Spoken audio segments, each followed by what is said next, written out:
아유 큰일 났네. 그대로 내보내면은 이거 시청자들이 정말 가만 안 있을 것 같은데. 아니 국토부 막 욕하면 어떡하냐. 네, 안녕하세요. 모카 김한임입니다.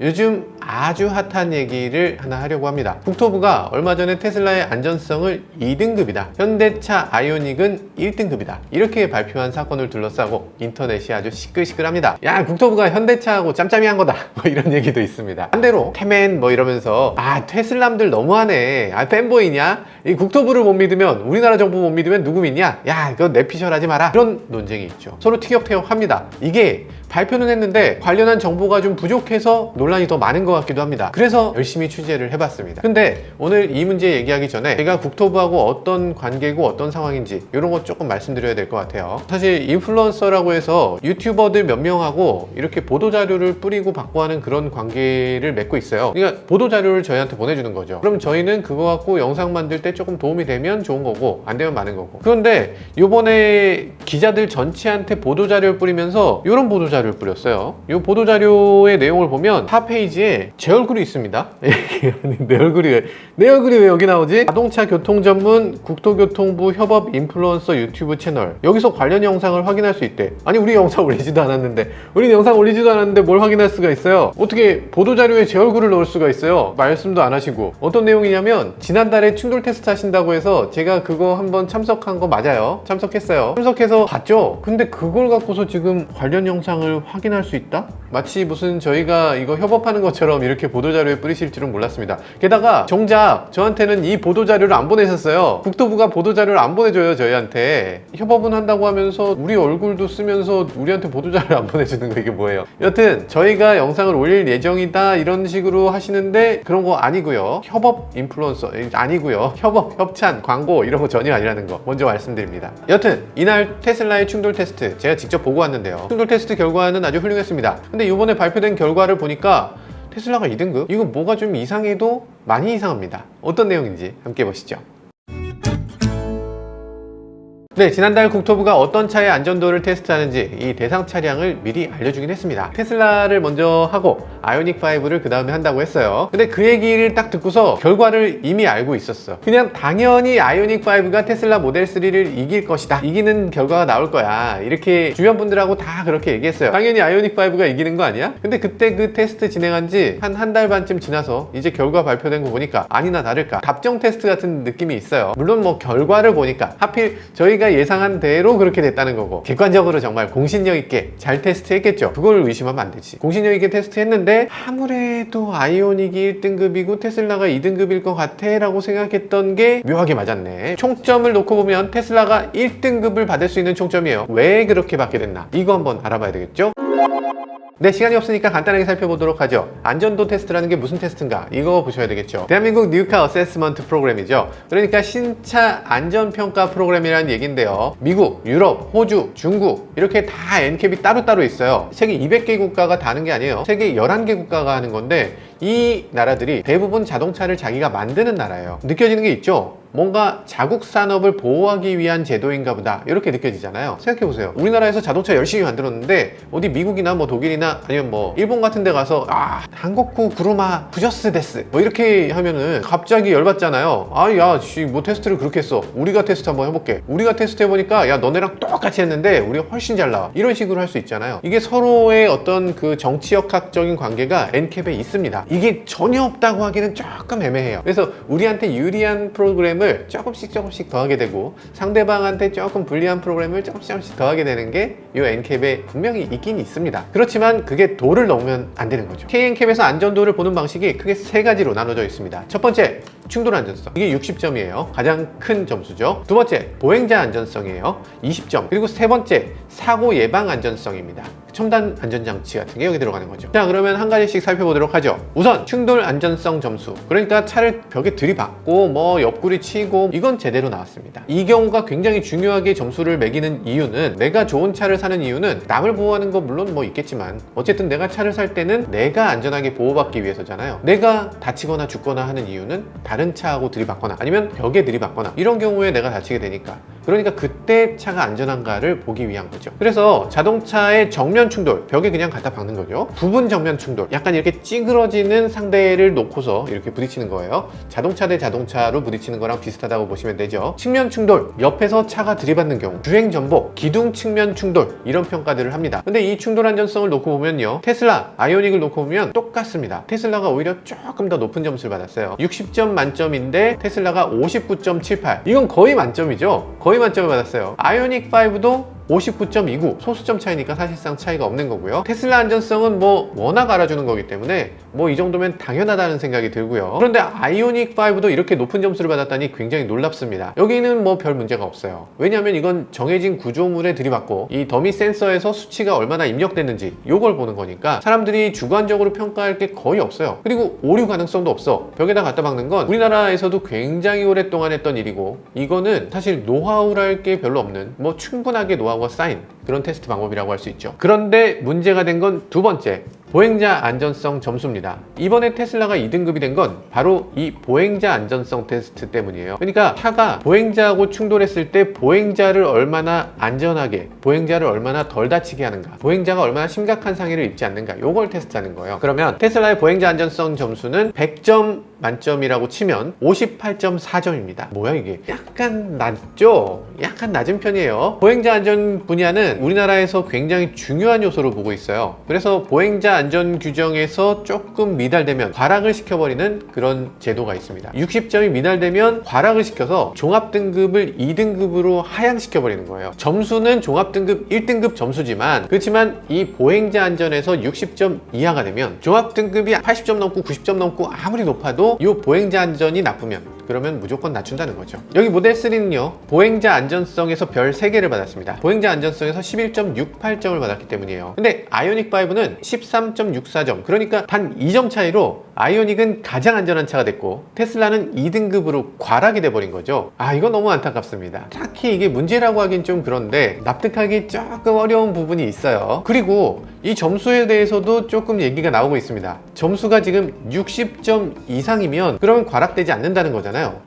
조금 아슬아슬하네 라고 하는데, 유로엔캡에서도 똑같은 방식의 테스트를 하고 있어요. 요게 KN캡의 충돌 테스트 결과, 이 보닛 부분이 어떻게 되어 있는가, 요게 유럽의 유로엔캡 결과, 보닛 부분이 어떻게 되어 있는가, 이 둘의 테스트 결과가, 이 그래픽이 지금 도트 하나까지 똑같습니다. 이렇게까지 똑같을 수가 있나? 완벽하게 똑같은데 이상하게 유로엔캡의 점수가 2점이 더 높아요. 그러니까 유로엔캡의 결과를 그대로 가져왔다면 과락되지 않았을 텐데, 1등급이었을 것 같은데 유로엔캡의 점수보다 이상하게 2점이 부족해서 과락이 됐다. 테슬라 입장에서는 조금 억울하다, 이런 느낌을 가질 수 있을 것 같아요.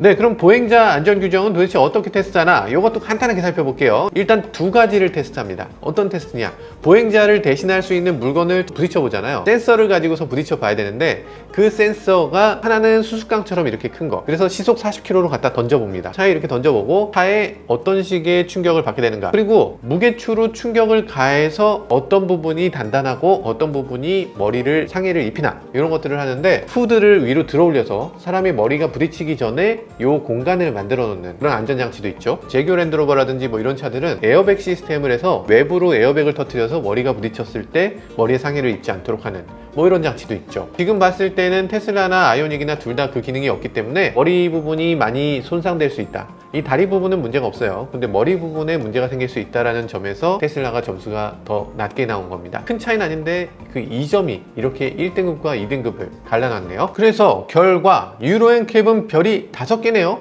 유로엔캡은 지금 1등급인데 왜 KN캡은 이게 2등급인가? 이거 좀... 네, 유로엔캡하고 KN캡의 테스트 결과가 다른 이유가 있습니다. 이거 말씀드려야 되나? 너무 어려울 수 있을 것 같아서 걱정인데요. 내용도 조금 황당할 수가 있어요. 저희가 정말 어렵게 정보를 얻은 거라서 일단 말씀드리겠습니다. 지금 테스트 방식을 보면요, 그리드 메소드를 쓰고 있어요. 그러니까 이 그리드, 이렇게 망사처럼 이렇게 차 앞부분을 다 이렇게 격자로 나눠서 그 격자 중에 이 부분은 몇 점, 이 부분은 몇 점, 이 부분은 몇 점, 이렇게 돼 있는 거예요. 너무 어려운 표현을 써서 좀 어려우시죠? 괜찮아, 걱정하지 마. 그러니까 이 네모마다 여기 위험해, 그럼 빨강, 여기 좀 덜 위험해, 그럼 브라운, 여기 좀 더 덜 위험해, 노랑, 초록, 이런 식으로 색깔을 칠해요. 색깔을 칠하고 하고 그 색깔별로 점수를 매겨 놓은 거예요. 이 칸은 모든 차 동일하게 176개를 딱 놓고 그 중에 하나하나씩 점수를 엑셀에 넣고 합산하는 거예요.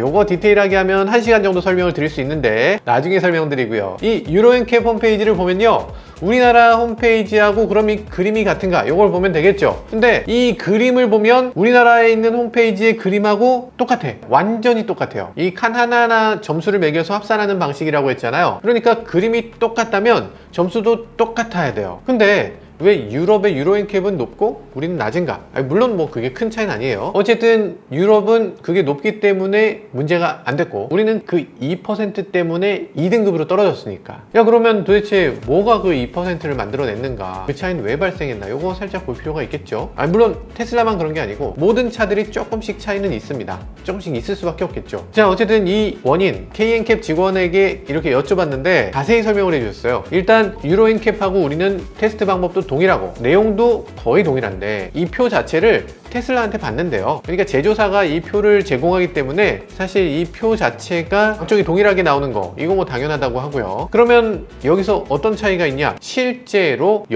10군데를 때려본다고 합니다. 실제로 10군데를 때려봐서 요게 테스트 표를 받은 것하고 차이가 있으면 그 차이 있는 부분을 가산한다고 해요. 그래서 테스트 결과보다 이게 좋게 나왔네? 그럼 나머지 전체가 가산됩니다. 테스트 결과보다 조금 나쁘게 나왔네? 그러면 나머지 전체가 감산되고요. 근데 이 유로엔캡에서는 운 좋게 딱 때린 부분이 실제로 테슬라에서 받은 것보다 점수가 더 잘 나왔대요. 그래서 이 전체 점수가 조금 더 잘 나온 거라고 합니다. 바로 요 그림, 바로 요 칸 하나가 더 좋은 결과가 나왔다고 해요. 근데 유로엔캡 홈페이지하고 우리 홈페이지하고 결과를 보면 요 한 칸이 다르지 않거든요. 똑같은데, 근데 하필이면 공교롭게도 유로엔캡이 하다가 실수를 했대요. 실수를 해서 여기에 더 좋은 결과가 나왔는데 그거를 여기다 넣지 않고 홈페이지에 제대로 반영을 못했대요. 야, 이게 말씀을 전해드리면서도 굉장히 부담스럽네요. 이게 말이 되는 건가? 여튼 유로엔캡이 틀렸다, KNCAP이 맞다, 이게 KNCAP 측의 입장입니다.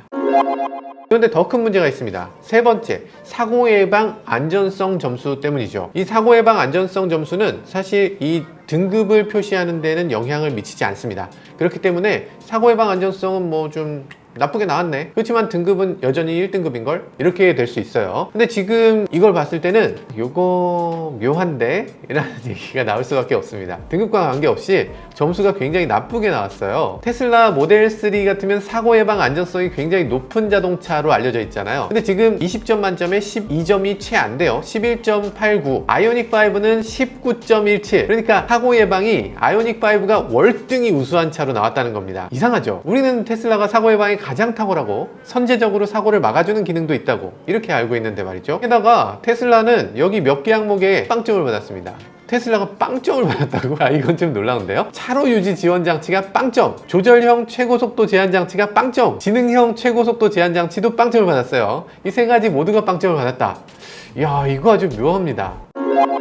차로 유지 지원 장치, 요거 테스트한 거 유로엔캡하고 많이 다르죠. 유럽은 일단 구분기를 테스트하지 않습니다. 직선도로만 테스트해요. 직선에서 빠져나가는지를 보는 거죠. 그러면 곡선은 어떻게 하나? 곡선은 전 세계에서 KNCAP만 테스트하는 거예요. 근데 테스트 방법이 조금 이상하긴 합니다. 아이오닉 5는 LFA, 그러니까 차로 중앙 유지 장치, 이걸 켠 채로 주행을 했고요. 모델 3는 오토파일럿을 켜지 않은 채로, 오토파일럿을 끈 채로 주행을 했다는 겁니다. 믿어지지 않으시죠? 그래서 저도 KNCAP의 정말 여러 직원들에게 여러 번 물어봤습니다. 그런데 확실히 아이오닉은 LFA를 켰고 테슬라 모델 3는 오토파일럿을 끈 상태로 테스트했습니다. 말이 안 되는 것 같지만 논리는 있습니다. 우리나라 테스트는 이 첨단차를 테스트하는 거고 전 세계에서 가장 앞서가는 테스트인 만큼 세계에서 가장 가혹하고 첨단 조향 기능을 최대한 발휘할 수 있도록 해야 된다는 게 전제 조건이었습니다. 그러면 당연히 테슬라도 오토파일럿 켜야 되는 거 아니야? 이렇게 생각하는 게 당연하죠. 근데 테슬라는 이상하게도 오토파일럿을 켜면 어댑티브 크루즈가 작동된다는 겁니다. 당연하지. 그러니까 차선 유지 기능하고 속도 유지 기능이 테슬라는 하나로 묶여 있는 거예요. 근데 현대자동차는 묶여 있는 차도 있지만 이게 분리돼 있는 차도 있어. 앞으로는 이걸 묶을 거라고는 하는데 어쨌든 지금 현재는 분리돼 있어. 그럼 테슬라의 오토파일럿을 켜고 테스트하면 되잖아요. 테슬라의 오토파일럿을 켜면 코너가 나타났을 때 차의 속도를 알아서 줄이는 기능이 있기 때문에 시속 65km로 테스트를 해야 되는데 이 속도를 유지할 수 없고 속도가 줄어들면서 코너를 돈다는 거예요. 아니, 그러면 애초에 속도를 한 70km나 80km나 뭐 그 이상으로 높여서 테스트해서 최종적인 속도가 65km 이상만 되면 되는 거잖아요. 그러면 될 텐데 그거를 속도가 줄어드니까 오토파일럿을 켤 수가 없어요. 이러면서 차로 유지 기능과 합쳐져 있는 그 오토파일럿 기능을 껐다는 거예요. 한쪽은 켜고 한쪽은 끄고 이거 공평한 비교가 되는가? 이런 생각이 들긴 합니다. 그리고 또 오토파일럿을 켜지 못한 이유가 있었다고 해요. 시험 방법을 보면 자동차 조향장치를 좌우로 움직여서 차로를 서서히 이탈하게 하고 그리고 차선으로 다시 돌아오는지를 보도록 하고 있어요. 뭐 어떻게 보면 맞는 말이죠. 핸들을 조향한 다음에 나갔다가 돌아오게 하는 기능을 테스트한다. 근데 핸들을 돌리면 오토파일럿이 꺼지더라는 겁니다. 그래서 오토파일럿을 켤 수가 없었대요. 그냥 돌아오기만 하면 되지 거기서 핸들을 왜 조작해요? 아무리 그게 시험 규정에 핸들을 조작하라고 써 있어도 그걸 교과서적으로 그대로 시험할 필요는 없죠. 어쨌든 오토파일럿을 켰을 때 정말로 운전에 방해가 되느냐? 그렇지 않았을 것 같은데 요거는 조금 개선될 여지가 있는 것 같습니다. 자전거가 가로로 가는 걸 인식을 못했잖아요. 긴급제동에서 멈춰서지 못했는데요. 유로엔캡 테스트를 보면 조금 다릅니다. 가로로 지나갈 때 시속 60km에서도 제대로 멈춰요. 이 정도면 어마어마한 거죠. 정말 잘 멈추는데 왜 우리나라에서는 테스트했을 때 못 멈췄나? 아예 인식을 못했나? 이건 조금 이상하죠. KNCAP 쪽에 문의한 결과는 이렇습니다. 못 멈춘 이유 우리도 모른다. 테슬라에 문의해라. 이렇게 말씀하고 계세요. 이게 좀 무책임한 거 아니냐? 이렇게 생각하실 수 있는데 아니에요. 이렇게 하는 게 맞죠. 테슬라가 한국에 수입한 차가 유럽에 수출한 차랑 뭐가 다른지 테슬라가 얘기해 줄 필요가 있죠. 왜냐면 우리나라 인증기관이 굳이 테슬라의 모든 것들을 다 정보를 캐서 그게 왜 그런지를 분석해서 테슬라의 대변인이 될 필요는 없으니까 안 되더라 이렇게 결과만 내놓으면 사실 되는 거 맞죠. 그리고 그게 그럼 공정한 결과인가 이런 것들도 되게 중요할 텐데 이 테스트를 할 때 테슬라 모르게 몰래 한 게 아니에요. 물론 차를 살 때 몰래 삽니다. 일반인들이 일반 시장에서 사는 것과 똑같은 방식으로 미스터리 쇼핑 같은 형태로 누가 차를 사는지 모르게 일반 소비자처럼 차를 사요. 그렇기 때문에 테슬라나 뭐 현대차나 이런 자동차 회사가 직접 차를 줄 수가 없고요. 절대로 줄 수 없고 특별하게 자동차 회사에 요청해서 사는 것도 아니에요. 일반 소비 채널을 통해서 삽니다. 근데 테스트할 때는 테슬라나 현대차나 이런 엔지니어들을 직접 부릅니다. 그래서 엔지니어가 현장에 와요. 그래서 그 테스트를 참관을 했고 테슬라 엔지니어들도 아 이건 별 문제가 없다. 이렇게 잘못 나온 게 맞다. 이렇게 인정을 하고 갔다고 합니다. 테슬라 분들이 왜 이걸 인정을 하셨지? 어쨌든 그렇다고 하네요. 또 빵점을 받은 게 있죠. 조절형, 지능형, 최고속도 제한장치 모두 빵점을 받았는데요. 요즘 차에는 최고속도 제한장치라는 게 있어요. 아마 여러분들 모르실걸? 이거 있는 줄도 모르시는 분들이 대부분일 거예요. 이 핸들 버튼에 보면 어떤 차는 크루즈 슬래시 리미트, LIM 이렇게 써 있습니다. 한 번 누르면 크루즈고 두 번 누르면 리미트가 돼요. 사실 되게 불편해요. 리미트가 여기 왜 있는 거야? 아무 쓸데기 없는 거. 이렇게 생각했거든요. 그런데 이거 정한 속도를 넘기면 경고가 나오거나 속도 제한을 해주는 기능입니다. 저는 차 사서 한 번도 써본 적이 없어요. 근데 어쨌든 있습니다. 있고요. 조절형 같은 경우는 운전자가 속도를 정해서 그 속도가 넘으면 경고하는 거. 지능형 같은 경우는 도로 속도 제한에 맞춰서 작동되는 거. 이게 계기판에 이만큼 있잖아요. 이만큼 있는데 이게 속도가 몇인지 모르겠어서 이걸 경고를 해줄 필요가 있는 건가? 뭐 이런 생각이 들긴 해요. 이게 우리나라 안전평가의 테스트 항목으로 들어가는 게 맞나? 네, 아무튼 뭐 아무도 안 쓰는 거긴 한데 첨단 기능이고 있으면 좋은 거죠. 있으면 좋으니까 다들 만들었겠지, 자동차 회사들이. 여튼 문제는 우리나라 규정에는 시각, 촉각, 경고음 이렇게 세 가지 중에 두 가지를 동시에 하도록 돼 있어요. 그러니까 테슬라에도 제한 속도를 넘으면 경고하는 기능이 있어요. 있는데 이 리미트를 넘으면 화면이 한번 깜빡깜빡거리고 삥삥삥삥삥삥 소리가 나는 거예요. 문제는 화면이 한번 깜빡깜빡하고 화면이 안 깜빡거리고 소리만 띵띵띵띵 난다는 거예요. 소리만 나오니까 이건 빵점. 아니 이렇게 된 겁니다. 소리만 나오면 안 된다. 화면도 동시에 깜빡깜빡 해야 된다. 뭐 맞는 얘기인 것 같긴 또 하고 빵점이라기는 좀 너무 가혹한 거 아닌가 싶기도 합니다. 그러면 지능형 최고속도 제한 장치는 또 왜 빵점인가? 스쿨존 표지판을 인식하지 못해서라고 합니다. 어떤 표지판인가 일단 보셔야 되겠죠? 스쿨존 표지판은 이렇게 생긴 겁니다. 이걸 인식해서 속도 경고를 해줘야 되는 거죠. 자동차 카메라 입장에서는 캡차 같은 거요. 이게 솔직히 말해서 수입차 중에서 우리나라밖에 없는 이 스쿨존 표시를 인지할 수 있는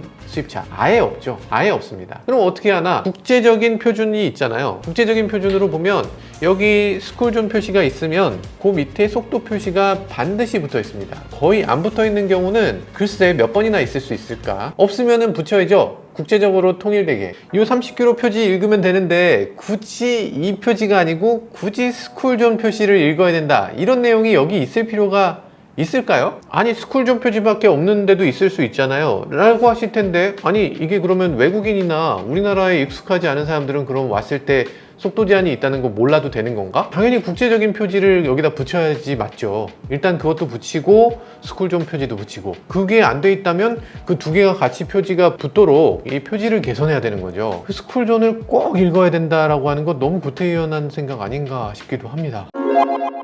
사실 굉장히 묘한 해프닝이죠. 물론 뭐 나쁜 마음을 먹고서 하진 않았을 것 같아요. 현대차가 테슬라보다 뛰어나다라는 내용을 담고 싶었던 마음은 정말 많은 사람들한테 있었을 것 같습니다. 뭐 현대차도 그렇고 뭐 공무원분들도 그렇고 물론 그런 마음은 있었겠지만 테스트 자체를 그렇게 결과에 짜맞춰서 엉터리로 했을 것 같지는 않아요. 테스트는 제대로 했을 겁니다. 그런데 이 테스트 방식이라는 게 너무나 구태의연하고 너무나 기준에 짜맞춰져 있는 이 테스트를 도대체 왜 하는 건가? 이거 안전한 차를 만들기 위해서 테스트하는 건데 첨단 안전 기능으로 더 첨단으로 차를 만들면 그 테스트에서 떨어져 버리는 거, 이게 맞는 테스트 방법인가? 이런 방식이 아니라 조금 더 능동적이고 좀 더 실제 안전 테스트를 할 수 있도록 하는 그런 구조적인 변화가 필요한 시점이라는 생각이 듭니다. 지금까지 저는 모카 김한유였습니다. 감사합니다.